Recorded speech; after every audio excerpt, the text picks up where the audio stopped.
So one of my technicians has been complaining that his B&G keeps dripping. He said initially it was getting clogged up, so we took it apart, cleaned it, put it back together, and then just kept dripping, kept leaking. Couldn't figure out why it was leaking, so I drained it, flushed the tank, drained the line, back flushed it, rinsed it all out, put it all back together, and then I realized, oh, that's why it's leaking. It was spraying continuously out of the tip. So as soon as I would start pumping up pressure on the plunger, right here, start building up pressure, and it would just start leaking continuously. I was like, oh, well, it's got to be something to do with the seat. So you take off your multi-jet spray nozzle here. On the inside of it, there's a flat piece that's supposed to seat on that and seat inside this thing. So this thing is actually spring-loaded.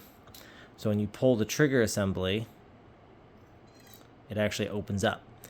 So this is why the B&Gs don't drip when you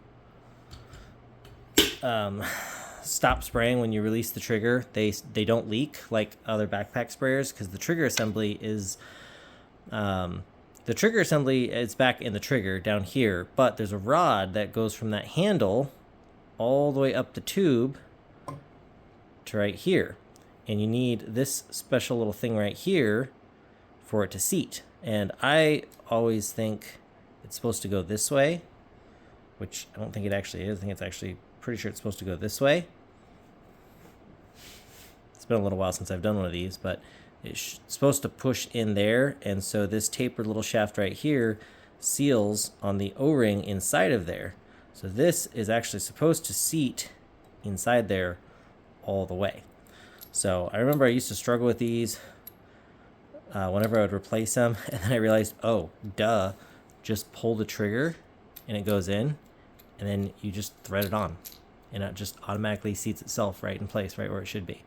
So tighten this up, adjust your multi-jet whatever angle you want it. It's probably gonna be about there. Snug it up with a crescent wrench,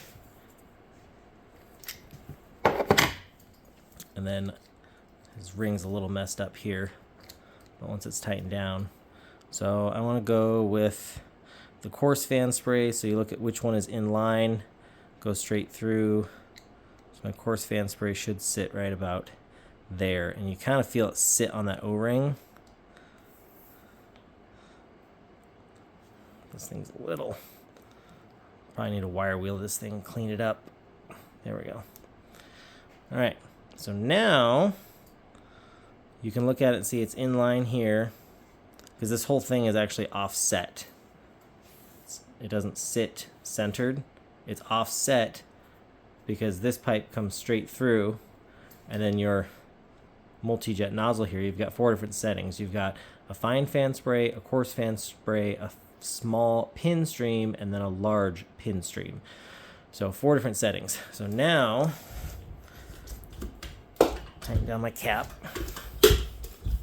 I already flushed all this out, so this is just water. But now I'm building pressure, and there's no leak.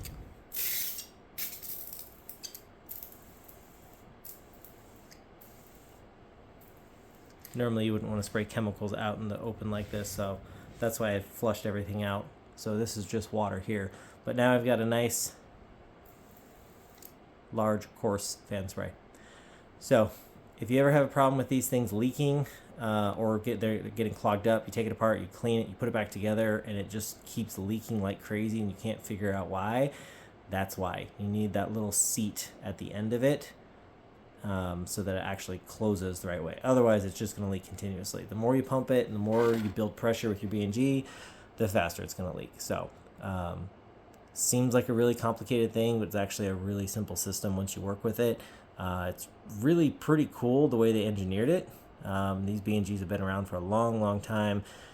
They've been tried and proven. They work great.